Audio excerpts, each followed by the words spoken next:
नमस्कार। हिमालय टेलिभिजनको दैनिक कार्यक्रम समय सन्दर्भमा तपाईलाई स्वागत छ। म बोमलाल गिरी। प्रधानमन्त्री केपी शर्मा ओलीले नागरिकता सम्बन्धी अध्यादेश ल्याइसकेपछि जनता समाजवादी पार्टीले आफूहरूका केही माग सम्बोधन भएको निष्कर्ष निकाल्यो। उसका बन्दीहरूलाई पनि रिहाई गर्ने निर्णय सरकारले गर्यो। त्यही शर्त अनुसार जनता समाजवादी पार्टीमा एउटा पक्षले असन्तुष्टि जनाउँदै पनि सरकारमा सहभागी भयो। तर सरकारमा सहभागी भएको 1 महिना पनि नपुग्दै सर्वोच्च अदालतले प्रधानमन्त्रीले पछिल्लो पटक 2 पटक गरेका मन्त्री परिषद विस्तारलाई असंवैधानिक भन्दै अन्तरिम आदेश दियो र सरकारमा सहभागी मन्त्रीहरू फिर्ता भए। यो घटनाले जनता समाजवादी पार्टीले जुन मुद्दाले आफूहरूको सम्बोधन भएको भनेर निष्कर्ष निकालेको थियो त्यो मुद्दामा धक्का लागेको छ। त्यसले गर्दा पार्टीको एउटा समूहले साथ लगभग छोडेको छ। एक पक्षले अर्कोलाई कारबाही गरेर पार्टीबाट निष्कासन गर्नेसम्मका क्रियाकलाप भएका छन्। यो अवस्थामा अब जनता समाजवादी पार्टी कसरी अगाडि बढ्छ, सरकारमा अथवा सरकारलाई हेर्ने दृष्टिकोण के रहन्छ, पार्टीमा असन्तुष्ट पक्षलाई सम्बोधन गर्ने विषयमा ऊ कसरी अगाडि बढ्छ, यिनै विषयमा केन्द्रित रहेर आज हामीसँग संवाद गर्दैछौँ। त्यसका लागि स्टुडियोमा हुनुहुन्छ जनता समाजवादी पार्टी नेपालका नेता, केन्द्रीय कार्यकारिणी सदस्य केशवजी, नमस्ते, स्वागत छ। हजुर, धन्यवाद। आराम हुनुहुन्छ? आरामै छु। पछिल्लो पटक सर्वोच्च अदालतले त निकै ठुलो धक्का दियो है तपाईँहरूलाई? धक्का भन्दा नि यो मुलुकमा कानुनी आतंक छ।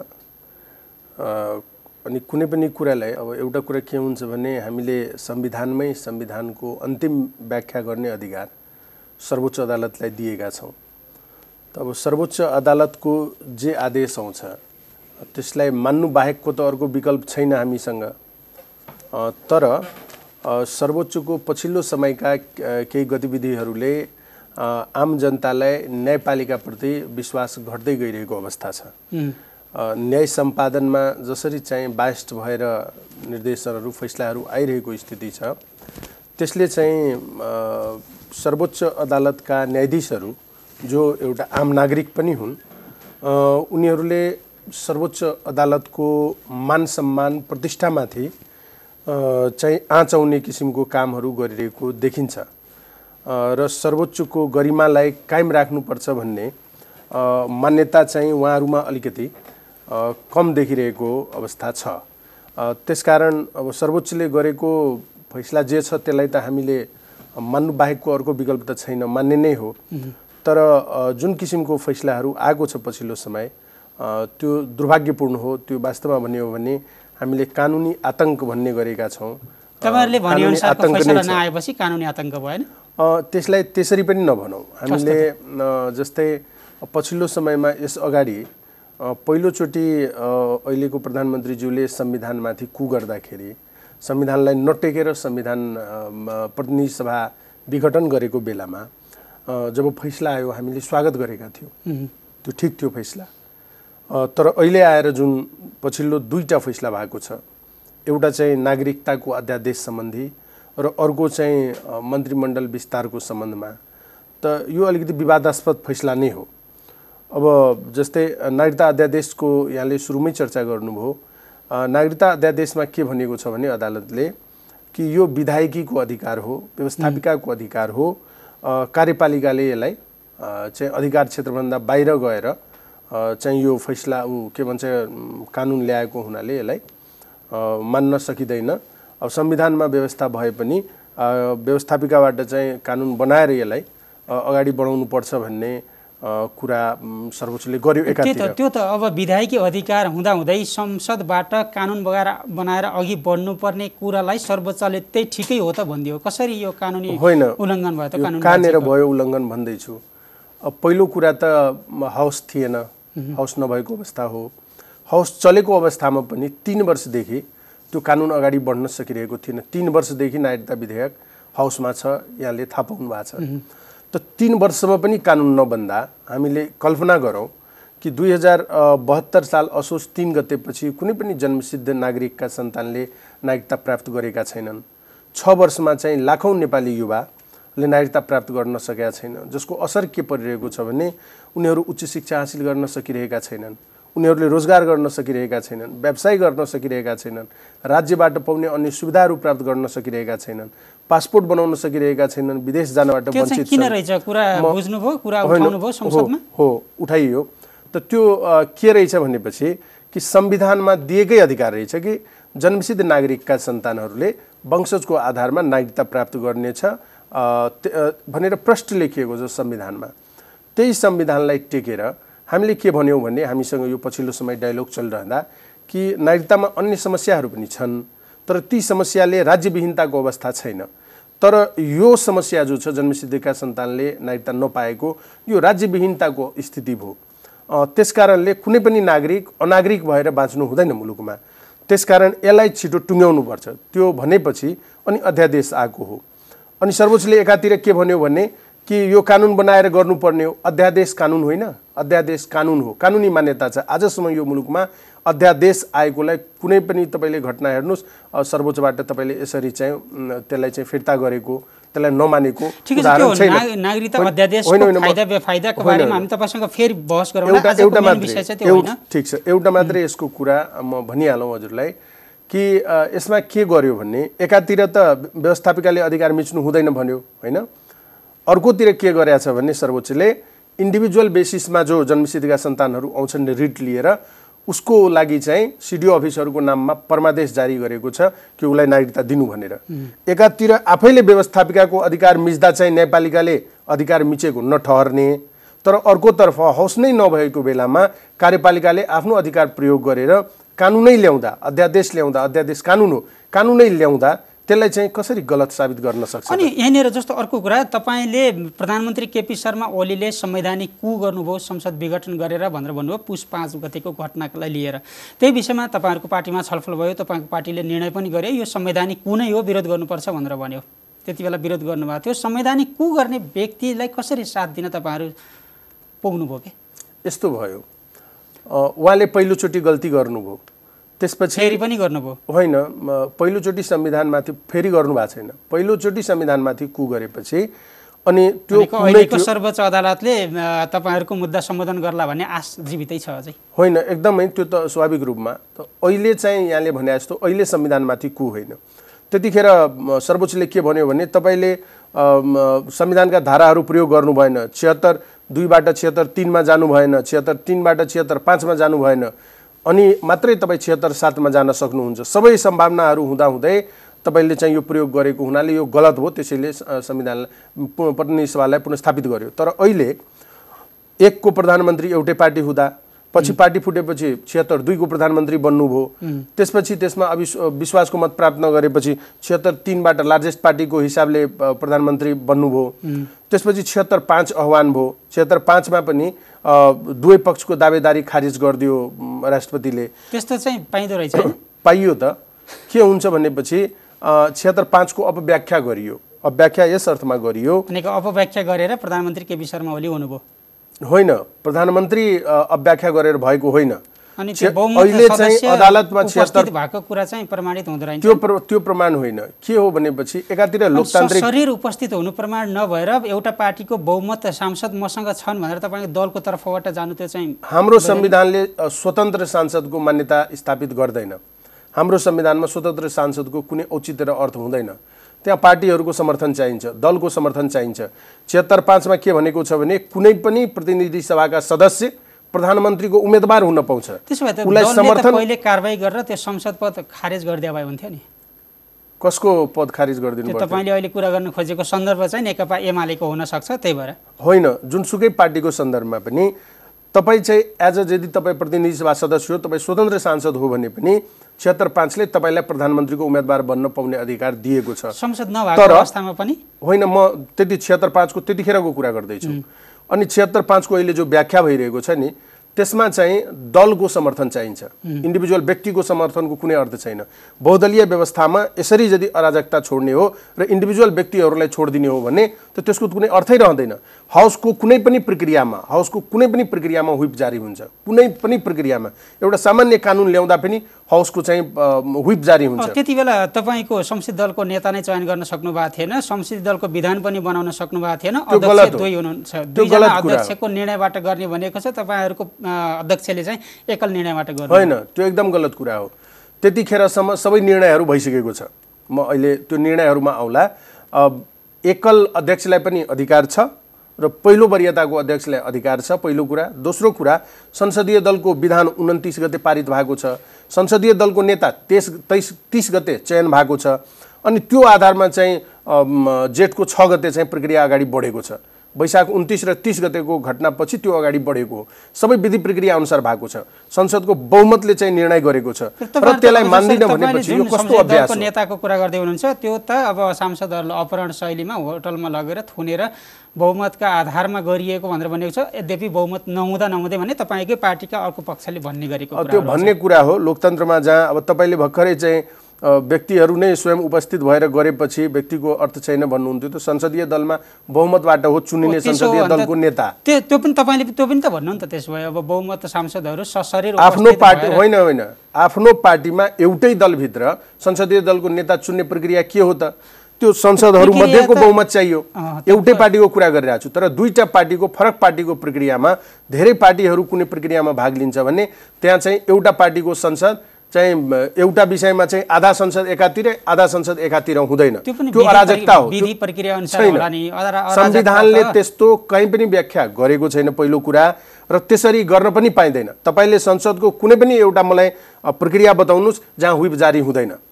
कुनै पनि एउटा संविधान बनाउँदाखेरि, संविधान जारी हुँदाखेरि त व्हिप लगाएर संविधान जारी गरिएको छ, जसमा संविधान सभाको सदस्यलाई व्हिप जारी हुँदैन भनिएको थियो। त्यहाँ त व्हिप जारी गरेर संविधान बनाइएको छ जो राष्ट्रिय सहमतिको विषय थियो। यो त प्रधानमन्त्री चयनको विषयमा त सिधा व्हिप जारी हुन्छ नि, सिधा व्हिप लाग्ने विषय हो नि। अनि त्यस्तो विषयमा चाहिँ इन्डिभिजुअल व्यक्तिलाई अराजकता देखाउनलाई, लोकतन्त्रलाई माथि नै प्रश्न चिन्ह खडा गर्ने गरी जसरी चाहिँ अर्का पार्टीको सांसद चोरेर लगेर जसरी प्रक्रिया अगाडि बढाइयो, त्यो एकदम गलत कुरा हो। लोकतन्त्रमा यस्तो अभ्यास आज एउटा व्यक्तिलाई प्रधानमन्त्री भनेर चाहिँ गर्न खोजेको यो प्रयास, यो लोकतान्त्रिक इतिहासमा यो कालो दिनको रूपमा यसलाई लिनुपर्छ। यसरी अर्का पार्टीलाई चोरेर जान पाइँदैन। अब सत्ताको नेतृत्व गरेको पार्टीभित्र पनि त्यो कुरा छ। अब हामी त्यो विषयमा बहस गऱ्यौँ भने अलि लामै बहस हुन्छ होला। अब पछिल्लो समय तपाईँहरूले जुन मुद्दा हाम्रा लागि पर्याप्त नभए पनि सम्बोधनको प्रयास छ भनेर भन्नुभयो, नागरिकता अध्यादेश आयो, त्यो सँगै तपाईँहरूका कैदीबन्दीहरू रिहा गर्ने कुराहरू पनि भयो, त्यसलाई तपाईँहरूले ठुलो उपलब्धि मान्नुभयो, त्यही थियो उपलब्धि? होइन, हामीले सुरुदेखि यो नयाँ प्रक्रिया प्रारम्भ भएपछि हामीले 4-5 कुरालाई शर्तको रूपमा अगाडि बढाएका थियौँ। यद्यपि हामीले सुरुदेखि भन्दै आएको एउटा लाइन के हो भन्ने, जबसम्म हाम्रो माग मुद्दा सम्बोधन हुँदैन हामी सरकारमा सहभागी हुँदैन भन्यौँ। र यहाँलाई स्मरण गरौँ कि 2070 साल पछिको चुनावपछि हामी यो पहिलोचोटि अहिले सरकारमा सहभागी भएको हो, र यो बिचमा चाहिँ कुनै माग मुद्दाहरू सम्बोधन भएन। यस अगाडि हामीले यहाँलाई स्मरण गराउँछु, म 73 सालमा चुनावभन्दा अगाडि प्रचण्डज्यू अनि भन्नाले माओवादी केन्द्र, काङ्ग्रेस र संयुक्त लोकतान्त्रिक मधेसी मोर्चा मिलेर हामीले सरकार बनाएका थियौँ। त्यो सरकार बनाएपछि हामीले बाहिरबाट समर्थन गऱ्यौँ। हाम्रो माग मुद्दाहरू सम्बोधन भएको थिएन, हामीले बाहिरबाट समर्थन गऱ्यौँ र हाम्रो माग मुद्दा पुरा गर्छु भन्ने हामीसँग प्रतिबद्धता गर्नुभएको थियो देउवाजी र प्रचण्डज्यूले। तर उहाँहरूले माखो पनि मारिदिनु भएन, त हामी त्यतिखेर पनि बाहिरै थियौँ। अहिले केपी ओलीजीको पहिलोचोटि जब उहाँ प्रधानमन्त्री बन्नुभयो यो प्रक्रियामा, यो टेन्योरमा, त्यतिखेर पनि हामीले बाहिरबाट समर्थन गऱ्यौँ। हामीले के भन्यौँ भने कि हाम्रो माग मुद्दा भनेको संविधानसँग हाम्रो असन्तुष्टि हो, संविधान अपूर्ण छ, यसलाई पूर्णता दिनुपर्छ भन्ने हो, र संविधानको पूर्णता दिने सन्दर्भमा त्यो अङ्कगणित काम गर्छ, र 2/3 हामीले समर्थन गरेपछि मात्रै पुग्छ। त्यसकारण हाम्रो माग मुद्दा सम्बोधन गर्ने हो भने हामी समर्थन गर्छौँ भन्यौँ। उहाँले हो माग मुद्दा सम्बोधन गर्छु भन्नुभयो, अनि हामीले बिना शर्त सहयोग गऱ्यौँ। तर 1 वर्षसम्म हामी कुर्यौँ। आज भोलि गर्दा गर्दै कुनै पनि माग मुद्दा पुरा नभएपछि हामी फिर्ता ब्याक भयौँ। तर हामीले यो कुरा भनिरहँदाखेरि यो कमिटमेन्ट हाम्रो मात्रै होइन, संयुक्त लोकतान्त्रिक मधेसी मोर्चाको मधेसी जनतासँग थियो। तर उपेन्द्रजीहरू त्यतिखेर दुई बुँदे एउटा सहमति गरेर उधारो सहमति गरेर सरकारमा जानुभयो र 18 महिनासम्म बस्नुभयो, केही गराउन सक्नु भएन। अन्तमा उहाँले एउटा चाहिँ संविधान संशोधनको निम्ति लौ न कार्यदल त बनाइदिनु पर्यो भनेर जाँदा पनि प्रधानमन्त्रीले नमानेपछि उहाँ सरकार छोडेर निस्किनु भएको हो।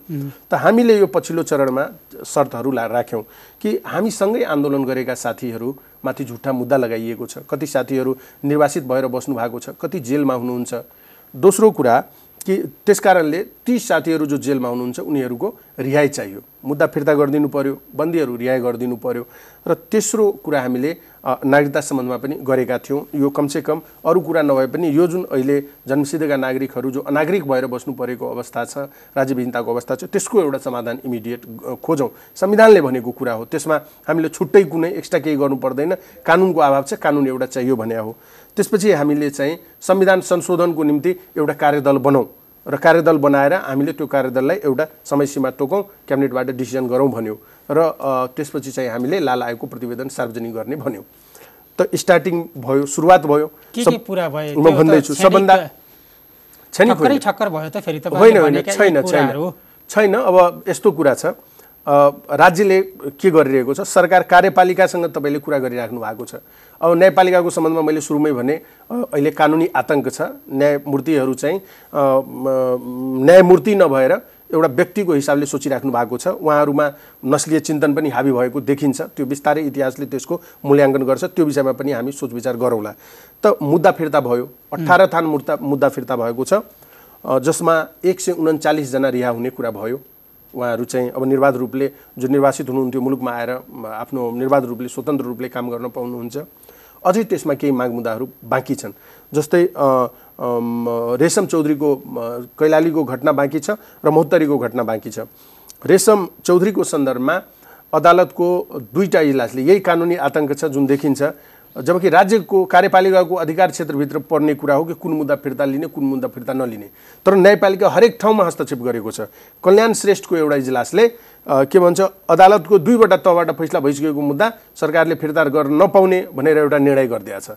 त फुल 5 जनाको बेन्चले गरेको हुनाले अब त्यसलाई चाहिँ साइड गरेर अगाडि बढ्ने कुरा भएन। त त्यसकारणले हामीले के गर्यौँ भने त्यसको निरूपण चाहिँ अब सर्वोच्च अदालतबाटै हुने देखियो, किनभने जिल्ला र उच्चबाट फैसला भएको छ। त्यो पनि जिल्ला र उच्चबाट यसकारण फैसला भयो कि देउबाजी र प्रचण्डजीले हामीलाई धोका दिनुभयो। त्यतिखेर हामीले समर्थन गर्दाखेरि उहाँहरूले एउटा निर्देशिका नल्याइदिएर आज यो दिन हामीले देख्नु पर्यो, केही छैन। त त्यसलाई सर्वोच्चबाट हामी टुङ्ग्याउँछौँ। कानुनले हामीले मान्या छौँ, संविधानले हामीले मान्या छौँ। त्यसकारणले जुन कुराहरूमा कानुनी व्यवस्था छ त्यसलाई चाहिँ तोडेर जाने कुरा हुँदैन। त्यसमा हामी सर्वोच्चबाटै त्यसको निरूपण गर्ने गरी प्रक्रिया अगाडि बढाएका छौँ। छिटै पेशी तोकिन्छ, अगाडि बढ्छ। त्यसपछि चाहिँ महोत्तरीको घटनाको सन्दर्भमा के भएको छ भने एउटा अध्यादेश ल्याउनुपर्छ, त्यसमा एक्सर्साइज भइरहेको छ। त्यो पनि फिर्ता भएपछि मुद्दा फिर्ता र बन्दी रिहा कम्प्लिट एउटा समाधान हुन्छ। दोस्रो कुरा यहाँले भन्नुभयो नागरिकता अध्यादेश आयो। नागरिकता अध्यादेश कार्यपालिकाले लिएर आएको छ। संविधानमा भएकै व्यवस्था कानुन हो, अध्यादेश भनेको कानुन हो, तर सर्वोच्चले अहिले विवादास्पद एकदम विरोधाभासपूर्ण चाहिँ अन्तरिम आदेश गरेको छ। त्यसमा चाहिँ हामी भ्याकेटमा जाने कुरा छ, त्यसमा भ्याकेटमा जाउँला, त्यसलाई पनि करेक्ट हुन्छ। तेस्रो सबभन्दा महत्त्वपूर्ण कुरा, संविधान संशोधनको निम्ति 18 महिना उपेन्द्रजी सरकारमा बस्दा एउटा कार्यदलसम्म बनाउन सक्नु भएन र कार्यदल नबनेपछि निस्किनु भएको हो। त्यो कार्यदल चाहिँ 5 सदस्यीय कार्यदल हामीले क्याबिनेटबाट डिसिजन गरेर कार्यदल बनाएका छौँ। त्यो कार्यदलले अब होमवर्क सुरु गरेको छ। यो कार्यदल मात्रै होइन, यसको एउटा मनोवैज्ञानिक कुरा पनि भन्छु कि संविधान संशोधनको सन्दर्भमा काङ्ग्रेस संशोधनको निम्ति तयार छ, माओवादी संशोधनको निम्ति तयार छ, नमानेको कसले हो? एमाले हो। र एमाले आज संशोधनको निम्ति तयार भएर कार्यदल बनाएको छ। त्यो एउटा नैतिक रूपमा विजय हो। र यो अहिले सहमति गरेर एउटा संशोधनको प्रस्ताव आउन बित्तिकै काङ्ग्रेस तयार छँदैछ, माओवादी तयार छ, यो प्रक्रिया अगाडि बढ्छ। त संशोधनको प्रक्रिया पनि अगाडि बढ्ने क्रममा छ। संशोधनका लागि तपाईँहरूले बनाएको कार्यदल अथवा सरकारले र तपाईँहरूको एउटा पक्षले भनौँ न बनाएको कार्यदलले गरेको मस्यौदा माओवादी र काङ्ग्रेसले मान्नुपर्ने हुन्छ? मान्छ मान्दैन त्यो त भोलिको दिनमा थाहा होला। हिजोको दिनमा हामीसँग पनि काङ्ग्रेस र माओवादीले एउटा चाहिँ संशोधनको प्रस्ताव लिएर आएको थियो र त्यो संशोधनको प्रस्तावकै सेरोफेरोमा अहिले हामीले अर्को संशोधन प्रस्ताव ल्याउने हो। त हामीलाई पनि थाहा छ कि काङ्ग्रेस कुन कुन कुरामा सहमत हुन सक्छ, त्यो विषय हामीलाई थाहा छ। माओवादी केन्द्र कुन कुन विषयमा सहमत हुन सक्छ, त्यो विषय पनि हामीलाई थाहा छ।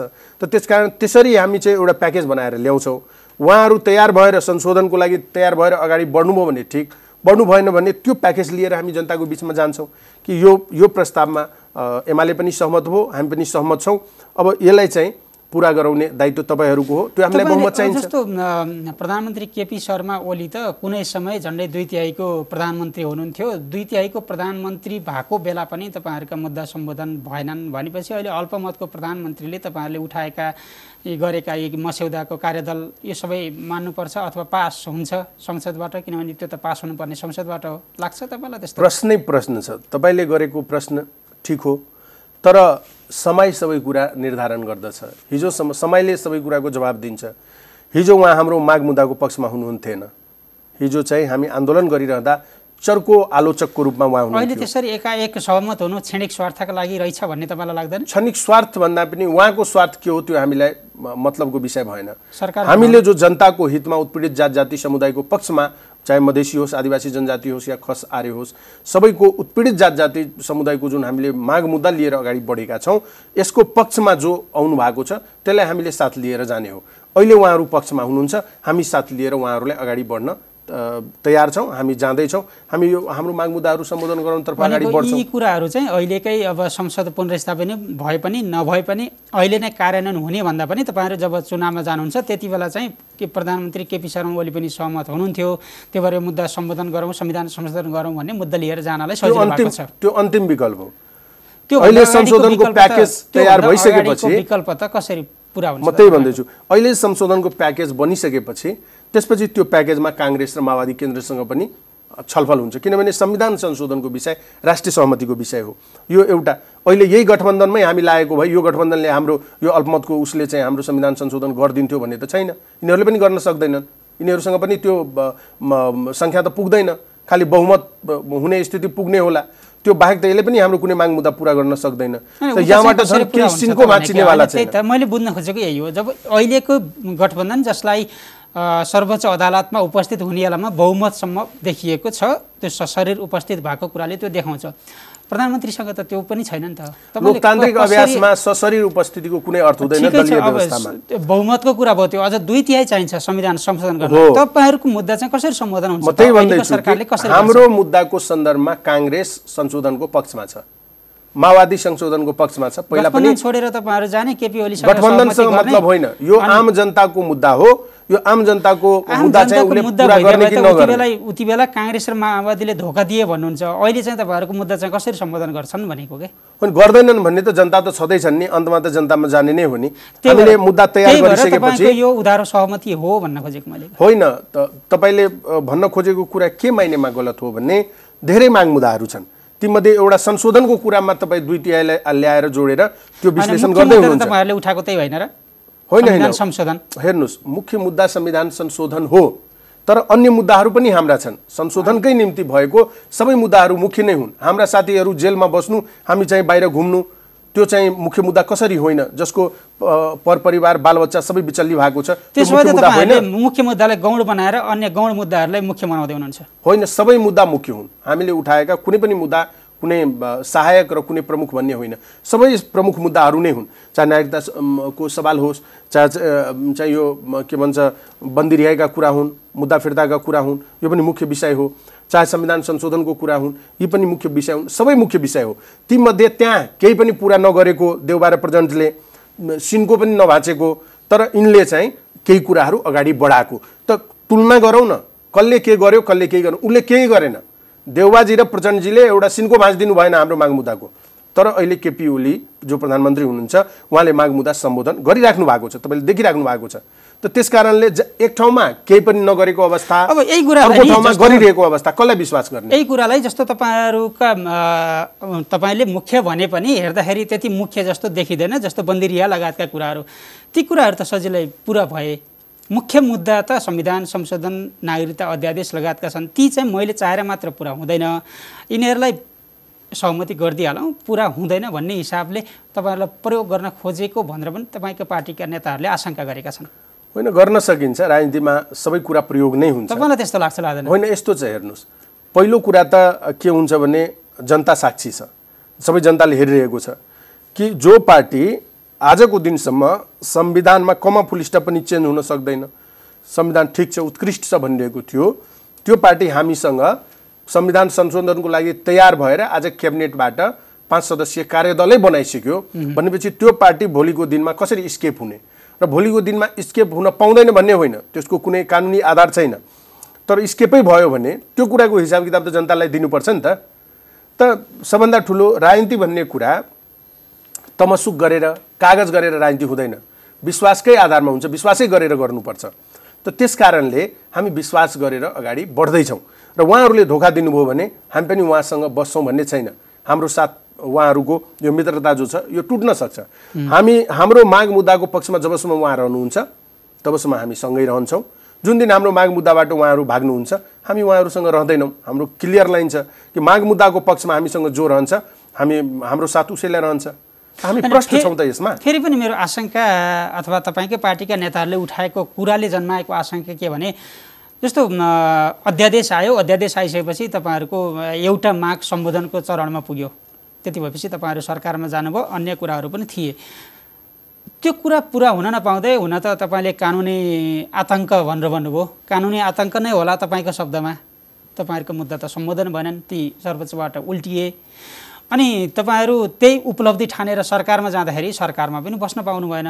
यो सबै देखावटी रूपमा गरिएको प्रपञ्च हो भन्नेहरूलाई चाहिँ तपाईँ के भन्नुहुन्छ? अनि त्यो भन्न सकिन्छ। सुरुमै मैले भने कि यहाँ विभिन्न किसिमको जालझेलहरू छ, एउटा ब्यारियर मात्रै छैन। यहाँ उत्पीडित जात जाति समुदाय जो उपेक्षित छन् तिनलाई राज्यको विभिन्न निकायबाट उपेक्षित गर्ने कामहरू भइरहेको छ, विभिन्न ठाउँबाट चाहिँ प्रहार गर्ने कामहरू भइरहेको छ। त्यसकारण त हामी चाहिँ एउटा लामो सङ्घर्षको यात्रामा छौँ। यति दिनदेखि 2007 सालदेखि नै हामी यो विभेदको विरुद्धमा लड्दै आइरहेका छौँ। तर आजको दिनसम्म आइसक्दा पनि सबै समस्याहरू जिउँका त्यौँ छन्, अझै समस्याहरू बढ्दै गएको स्थिति देखिन्छ। त यो चाहिँ राज्यको एउटा माइन्ड सेट छ। यहाँ जो शासक वर्ग जसलाई भन्छौँ, शासक वर्गको एक प्रकारको माइन्ड सेट छ कि कसरी यो मुलुकमा शासन सत्ता चलाउने, कसरी चाहिँ उत्पीडितहरूलाई सधैँ पाखा लाएर हामी मात्रै शासन सत्तामा बसिराख्ने भन्ने एक प्रकारको मनोविज्ञानले यहाँ काम गरिरहेको छ। भलै तपाईँ अहिले एमाले चाहिँ सत्तामा छ, काङ्ग्रेस माओवादी विपक्षमा छन्, तर तिनीहरू जाँदा पनि त्यही काम गर्ने, अहिलेको शासक हुँदा पनि त्यही काम गर्ने र खालि यो अस्थायी सत्ताको कुरा मैले मात्रै गरिरहेको छैन, यहाँ थायी सत्ताको पनि त्यही माइन्ड सेट छ। भन्नुहोस् न, मुलुकमा समावेशिताको कुरा यति चलिरहेको छ। म तपाईँलाई भन्छु कि जनप्रतिनिधिको सबभन्दा सर्वोच्च निकाय व्यवस्थापिका हो। व्यवस्थापिकामा चाहिँ यो देशको सबैको चाहिँ समावेशी हुनुपर्ने, समानुपातिक समावेशी प्रतिनिधित्व हुनुपर्ने, महिला 33% हुनुपर्ने, मधेसीहरूको पनि त्यही हिसाबले रेसियोले प्रतिनिधित्व हुनुपर्ने, जनजातिको पनि त्यही हिसाबले हुनुपर्ने, खस आर्यको पनि त्यही हिसाबले हुनुपर्ने। तर राज्यको अन्य निकाय कार्यपालिकामा त्यो प्रकारको उपस्थिति चाहिन्छ कि चाहिँदैन? चाहिन्छ। ब्युरोक्रेसीमा चाहिँ त्यो प्रकारको उपस्थिति चाहिन्छ कि चाहिँदैन? सेनामा त्यो प्रकारको उपस्थिति चाहिन्छ कि चाहिँदैन? न्यायपालिकामा त्यस्तो प्रकारको उपस्थिति चाहिन्छ कि चाहिँदैन? त यहाँ एक प्रकारको एउटै जात एउटै नस्लले पुरै देशलाई कब्जा गरेर राखेको छ।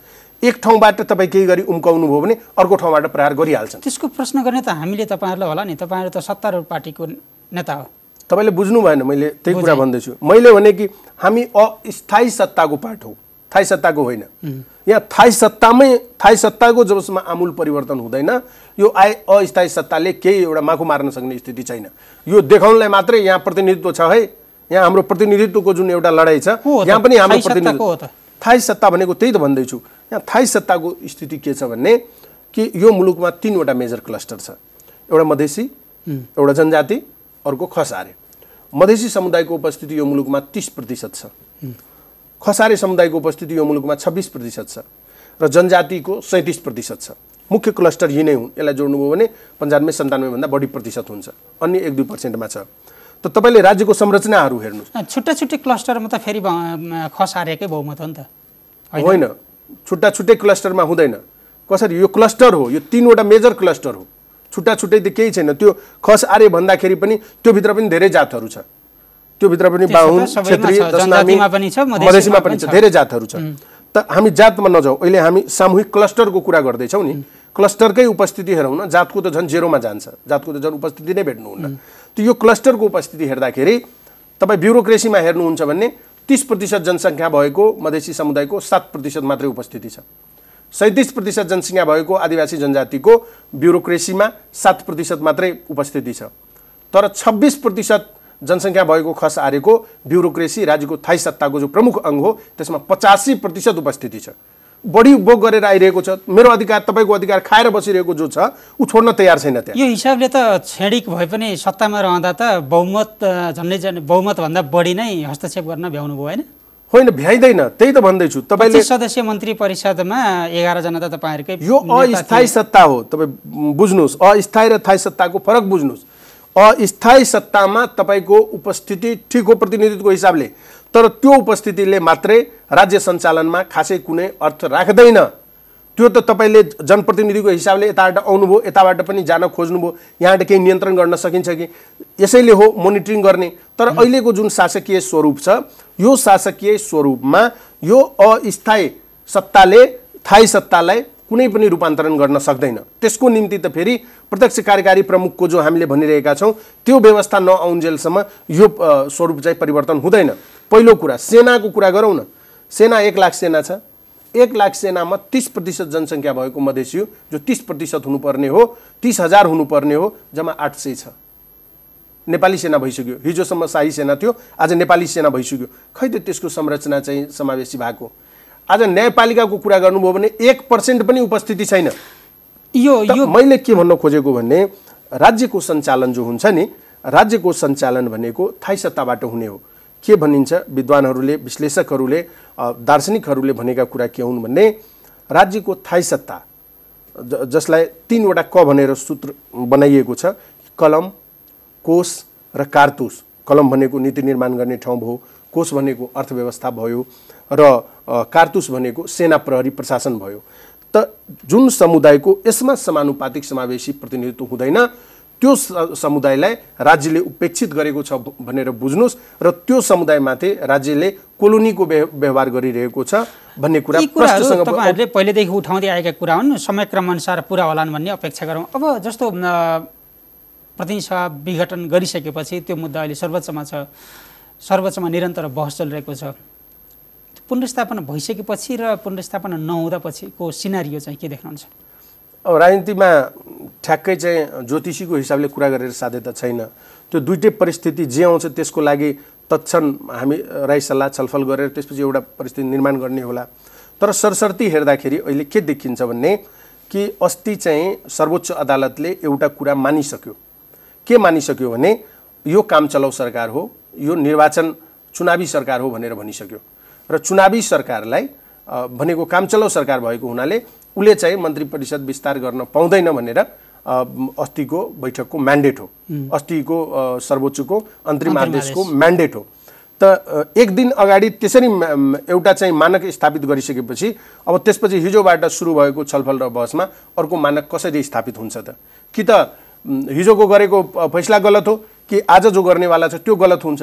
त्यसकारण त्यो मानकको आधारमा हेर्ने हो भने संसद पुनर्स्थापना हुने कुनै आधार देखिँदैन, पहिलो कुरा। दोस्रो कुरा, हिजो पहिलोचोटि प्रतिनिधि सभा विघटन गर्दा र अहिले प्रतिनिधि सभा विघटन गर्दाको परिस्थिति फरक छ।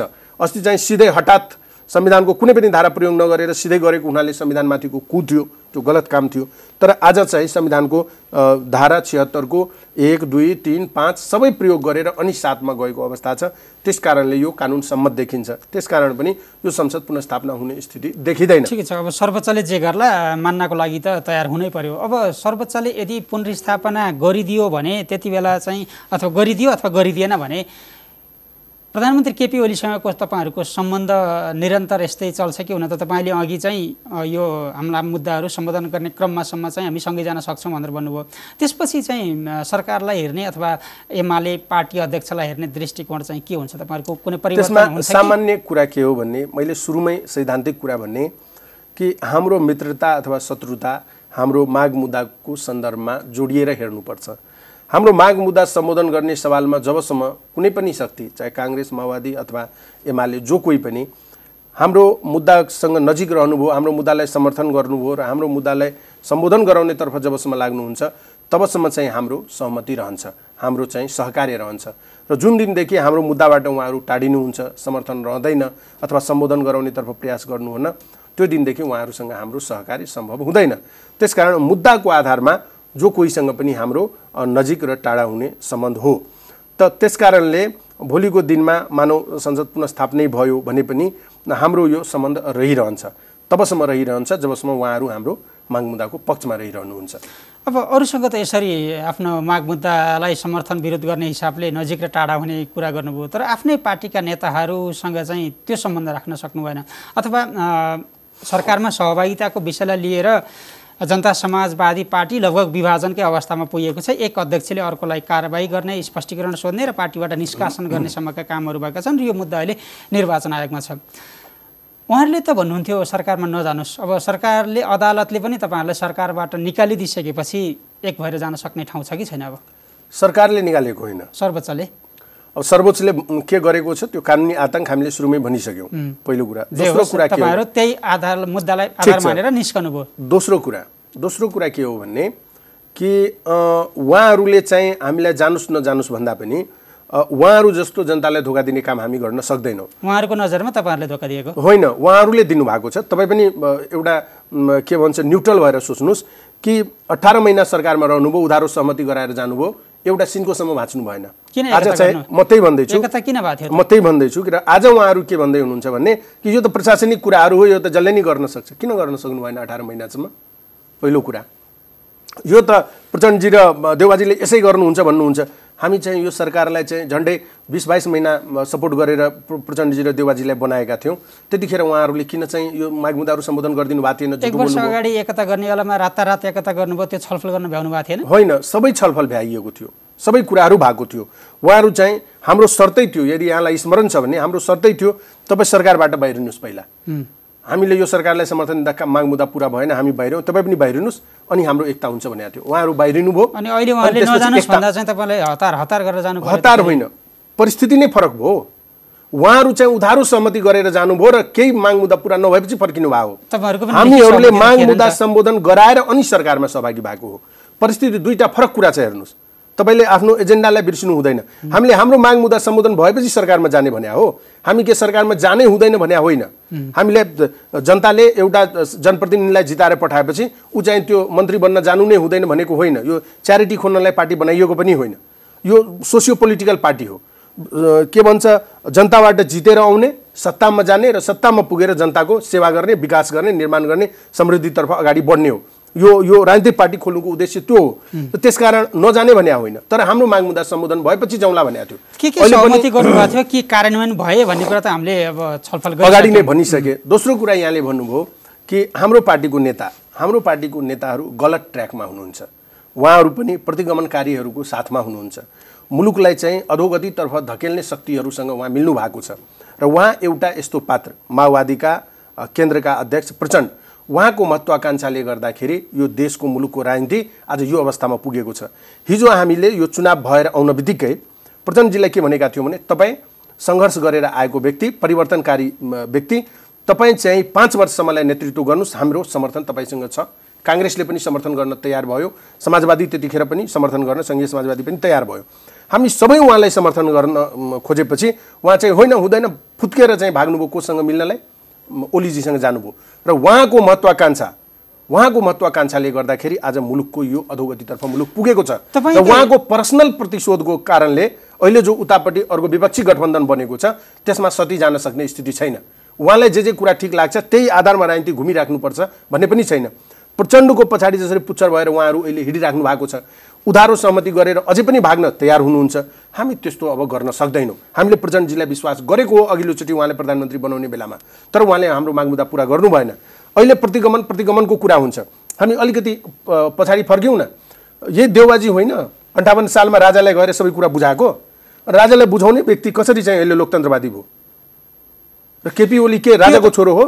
जनतैको छोरो हो। यही आन्दोलनबाट यहाँसम्म आएको व्यक्ति हो। तपाईँले नै भन्नुभयो प्रधानमन्त्री केपी शर्मा ओली त संवैधानिक कु गर्नुभएको थियो, संवैधानिक कु गर्नुभयो। तपाईँहरूको नजरमा उहाँहरू उपेन्द्रहरू चाहिँ प्रचण्डको पुच्छर, उहाँहरूको नजरमा तपाईँ चाहिँ केपी ओलीको पुच्छर, तपाईँहरू त्यो के हुन्छ भन्ने कसैको नजरमा के हुन्छ, कसले के मूल्याङ्कन गर्छ त्यो आफ्नो ठाउँमा छ। तर सबै पुच्छरै पुच्छर हुने हो, आफ्नो मूल्याङ्कन पनि हुनु पर्यो। हामी पुच्छरको कुरा होइन, राजनीति कसरी कुन गतिले अगाडि बढेको थियो हाम्रो उपस्थितिले पनि तपाईँले हेर्न सक्नुहुन्छ। पुच्छर त उहाँ हिजो आएर केपी ओलीजीको हुनुभएको थियो, 3 जना लिएर जानुभएको थियो सरकारमा। आज उपस्थिति हेर्नुहोस् न, यो साझेदारी हो, यो पुच्छर होइन। साझेदारी बराबरीको साझेदारी गरेर गएको। कति दिन त अब के गर्नुहुन्छ? मैले अघि नै भनिसकेँ, यहाँको जो थाई सत्ता छ बडा बायस्ड छ, नस्लीय चिन्तनबाट ग्रसित छ। उसले एट्याक गर्यो, न्यायपालिकाले एट्याक गर्यो। नभए त प्रधानमन्त्रीसँगको हाम्रो सम्बन्ध र प्रधानमन्त्रीज्यूले जसरी हामीलाई स्पेस दिनुभएको थियो त्यो त सम्मानजनक स्पेस थियो नि, पुच्छर बनेर गएको स्थिति त थिएन। अब यति हुँदाहुँदै पनि अब उपेन्द्र यादव र महन्त ठाकुरको बीचमा एकता असम्भव जस्तै हो। उहाँहरू माग मुद्दाको पक्षमा आउनुहुन्छ भन्ने, जनतासँग गरेको कमिटमेन्टको पक्षमा आउनुहुन्छ र अहिले हाम्रो यो माग मुद्दा सम्बोधन हुँदै गरेको अवस्थामा उहाँ यदि यो पक्षमा आएर हामीसँग सहकारी गर्नुहुन्छ भने कुनै समस्या छैन। यही कुरा उहाँहरूले भन्नुहुन्छ। त्यो त सम्भवै छैन। त्यो त उधारो सहमति गरेर कसैको पछि कसैको महत्त्वाकांक्षाको निम्ति हामी गएर शिकार हुने मतयार हुने स्थिति त बन्दैन, सम्भव छैन त्यो। त्यसो नयाँ पार्टी कहिले खोल्नुहुन्छ? नयाँ पार्टी खोल्ने होइन, निर्वाचन आयोगमा अहिले आधिकारिकताको सन्दर्भमा कुरा उठिरहेको छ। त्यो दाबी पेश गर्न सक्नु भएन गरे? हामीले होइन, सबै पेश गरेका छौँ, हामीले सबै पेश गरेका छौँ। निर्वाचन आयोगले भनेर निर्वाचन आयोगले फर्काइदियो त तपाईँ? होइन, फर्काएन। एकतर्फी रूपमा निर्वाचन आयोगले त्यतिखेर त्यो आदेश दियो। हामीले 7 दिनको समय मागेका थियौँ। हाम्रो सचिवालयको स्टाफहरू चाहिँ कोरोना सङ्क्रमित भएर हामीलाई अलिकति टाइम चाहिन्छ भनेर 7 दिन मागे हो। फेरि पनि हामीले टाइम थपेका थियौँ, उहाँहरूले हुन्छ भनेर स्वीकृति दिनुभएको थियो। तर त्यही बिचमा हाम्रो डकुमेन्ट जानुभन्दा अगाडि उहाँहरूले एकतर्फी रूपमा एउटा चाहिँ आदेश गर्नुभयो। त हामीले सबै प्रमाणहरू लिएर दिएका छौँ, असाढ 1 गते दर्ता गराएका छौँ। अहिले आएर चाहिँ फेरि आधिकारिकताको कुरा भएको छ। आधिकारिकताको सम्बन्धमा हामीलाई चाहिँ पत्राचार गरिएको छ, हामी जवाब दिँदैछौँ। कानुन सम्मत ढङ्गले 2/3 भन्दा बढीको उपस्थिति केन्द्रीय कार्यकारिणी समितिमा हाम्रो छ र आधिकारिकता हामीले पाउँछौँ। त्यसकारण नयाँ पार्टी हामीले खोल्ने होइन। प्रधानमन्त्री केपी शर्मा ओलीले पछिल्लो पटक जसरी आफ्नो निकटकाहरूलाई पार्टीमा भित्र्याउनु भयो त्यही अनुसारको जिम्मेवारी दिनुभयो। सर्वोच्च अदालतले 9औं महाधिवेशनले गरेको बाहेकका कुराहरू अथवा अहिले बनाइएको महाधिवेशन आयोजक कमिटीलाई अमान्य घोषणा गर्यो। तपाईँहरूले पनि त्यही गर्नुभएको छ। तपाईँको पार्टीका अध्यक्षले केन्द्रीय कार्यकारिणी समितिमा बहुमत नपुगेपछि एकतर्फी रूपमा केन्द्रीय कार्यकारिणी समिति विस्तार गर्नुभयो। त्यसलाई चाहिँ निर्वाचन आयोगले कसरी मान्यता लाग्छ, कसरी विश्वास गर्न सकिन्छ? एकतर्फी होइन। 2077 जति बेला अल्पमतमा पर्नुभयो त्यसपछि नै विस्तार गरियो। त्यसको आवश्यकता पहिले महसुस गरिएन। यस्तो हुन्छ, हेर्नुहोस्, बैठकले उहाँले अधिकार दिएको थियो, जोइन्ट बैठकले सबैले उपेन्द्रजीले साइन गर्नुभएको छ, डाक्टर साहबले साइन गर्नुभएको छ। त्यता सबै मिलेर 51 जनामध्ये 38 जनाले हस्ताक्षर गरेर पुस 7 गते मन ठाकुरलाई यो कार्यकारिणी समिति पुनर्गठन गर्ने, हेरफेर गर्ने अधिकार दिएको थियो। त्यो अधिकारको प्रयोग उहाँले जेठ 3 गते गर्ने भनेर भनेको थियो। हो, एकल निर्णयमा पहिलो वरियताको अध्यक्ष मोहन ठाकुरले हेरफेर गर्न सक्ने कार्यकारिणी समिति भनेर निर्णय भएको छ। अनि आज चाहिँ उहाँहरूको प्रतिकूल परिस्थिति भयो, यो निर्णय नै गरेका छैन, यो अधिकारै दिएको छैन भनेर भाग्न मिल्छ? यो चाहिँ हेर्नुपर्ने विधि विज्ञान प्रयोगशालामा जाला नि हस्ताक्षर उहाँहरूको भेरिफाई हुन। उहाँहरूले साइन गर्नुभएको छ। अनि के त्यतिखेर भाङ खाएर नसामा साइन गर्नुभएको थियो? अधिकार दिने सबै कुरा सहमतिमा। र त्यही पुनर्गठित कमिटीको बैठक 4 गते बस्ने भनेर 2 अध्यक्षले साइन गरेको हो। 3 गते पुनर्गठन भयो, 4 गते दुईटै अध्यक्षले जोइन्ट स्टेटमेन्ट जारी गरे र त्यो बैठक चाहिँ 8-9 गते पुनर्गठित कमिटीको गर्ने भने हो। उहाँहरूले त विरोध गर्नुभएको थिएन, आपत्ति थियो भने बोल्नु पर्थ्यो नि, 4 गते होइन बैठक हुँदैन भनेर। 3 गते गरेको काम थियो। तर उहाँहरू त 2 जना अध्यक्ष मिलेर विज्ञप्ति निकाल्नु भएको छ कि बैठक गर्ने 8-9 गते। अब परिस्थिति के भयो भने 6 गते नै 76-5 मा आह्वान भयो, त हामीले 6 गते एटेन्डम बैठक बस्नुपर्ने भयो। हामीले भन्यौँ त उहाँहरू आउनु भएन। हामी बैठक बसेर राष्ट्रपति कहाँ गएर प्रधानमन्त्री केपी ओलीलाई समर्थन गऱ्यौँ, उहाँहरू छुट्टै गठबन्धनमा जानुभयो। त्यसपछि विवाद सुरु भएको हो। त कमिटी त पुनर्गठन भइसकेपछि कुनै विवादै थिएन। अनि आज आएर मान्दिनँ भनेर पुरानो कमिटी बोकेर त्यसको चाहिँ मान्छे उभ्याएर चाहिँ हामीसँग मान्छे छ भनेर देखाएर त हुँदैन। कमिटी नयाँ बनिसकेको छ। निर्वाचन आयोगमा हामीले विधि प्रक्रिया अनुसार सबै डकुमेन्टहरू बुझाएका छौँ। राजनीतिक दल सम्बन्धी ऐन 2073 को दफा 43-44 ले तपाईले केन्द्रीय समितिमा हेरफेर गर्दाखेरि अथवा नाम चुनाव चिन्ह विधान केही चेन्ज गर्दा पनि 30 दिनभित्र निर्वाचन आयोगलाई बुझाउने भनेको छ। हामीले 30 दिनभित्र बुझाएका छौँ। सबै विधि प्रक्रिया पुरै ठिक छ। पार्टीको निर्णय अनुसार चाहिँ विस्तार भएको छ, पुनर्गठन भएको छ। त्यसकारण यसमा कसैले कहीँबाट प्रश्न उठाउने ठाउँ नै छैन। संघीय परिषद अध्यक्ष के पार्टी अध्यक्षले तपाईहरुले मन लागेको गर्नुस्, तपाईको मान्छेलाई कार्यकारिणी समितिमा ल्याउनुस् भनेर हस्ताक्षर गरेर दिनुभएको छ। त्यतिखेर त राम्रै गर्नुस् भनेर दिनुभएको थियो। अहिले उहाँहरूलाई नराम्रो गरेको जस्तो लागिरहेछ। अहिले चाहिँ आफ्नो आफ्नो मात्र राख्नु भयो नि? होइन, अहिले हामी सबै राखेका छौँ नि। आफ्नो आफ्नो के हुन्छ, पार्टीको पक्षमा काम गर्ने सबैले राखेका छौँ। दुवै पक्षको साथीहरू हुनुहुन्छ, दुवै पक्षका साथीहरू राखेर विस्तार गरिएको छ, पुनर्गठन गरिएको छ। यो तपाईँले भनेको कुरा चाहिँ कुनै दिन मूल्याङ्कन होला कि 51 जना मध्ये 38 जनाले पार्टीको केन्द्रीय कार्यकारिणी समिति विस्तार गर्नुस् तपाईँलाई एकल अधिकार छ भनेर लेखेर दिनुभएको थियो? त्यो यस्तो हुन्छ, यस अगाडि चाहिँ के हुन्थ्यो भने कि अब ती शीर्ष नेताहरू बसेर काम गर्नुस् भनेर एउटा लुज जस्तो थियो, पदाधिकारी भनेर भन्थ्यो, तपाईँहरू छलफल गर्नुहोस्, छलफल गरेर ल्याउनुहोस् यसमा भनिन्थ्यो। अहिले के भयो भने 7 गतेको बैठकमा उहाँलाई अब सिनियर नेता भएको पार्टीभित्र अलिकति सबैको बिचमा अलिकति मनमुटावको स्थिति पनि सबैलाई म्यानेज गरेर ब्यालेन्स गरेर लानुहुन्छ भन्ने पनि भयो। सबैले विश्वास गरेर उहाँलाई अधिकार दिनुभयो र उहाँले त्यो अधिकार त्यतिखेर आएर प्रयोग गर्नुभयो जतिखेर पार्टीको सन्दर्भमा पार्टीले आवश्यकता पर्यो, पार्टी चाहिँ सङ्कटमा पर्न थाल्यो, पार्टी चाहिँ आफ्नो माग मुद्दाबाट डेभिएट नहोस् भनेर उहाँले कठोर निर्णय गर्नुपर्ने स्थिति सिर्जना। तपाईँहरूले भनेको कुरा जस्तो अहिले कार्यकारिणी समिति विस्तार गरिसकेपछि तपाईँहरूमा बहुमत छ। निर्वाचन आयोगले हेर्ने बहुमत भनेको पार्टी विभाजन हुनुभन्दा अथवा तपाईँहरूले निवेदन दिनुभन्दा पहिलेको त्यो भनेको त्यति बेला 51 जना केन्द्रीय कार्यकारिणी सदस्यको हो, त्यति बेला तपाईँहरूको बहुमत छैन। अनि तपाईँहरूको आधिकारिकता कसरी पुष्टि हुन्छ?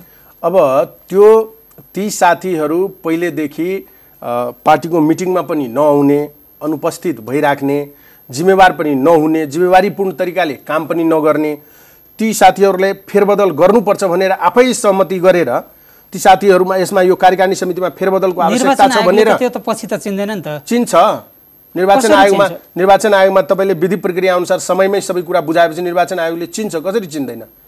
बैठकले डिसिजन गरेर अधिकार दिएको छ। ती साथीहरू पहिला काम गरिरहेको साथी चाहिँ काम गरिरहेका थिएनन्, पार्टीमा ठाउँ छेकेर बसेको अवस्था, चारैतिर पुरै पार्टी सङ्गठनमा तिनीहरूको कम्प्लेन आएको अवस्थामा न त्यो निर्णय गरिएको हो। ठिक छ, यो विषयमा चाहिँ निर्वाचन आयोगको निर्णय कुर्नु नै ठिक होला?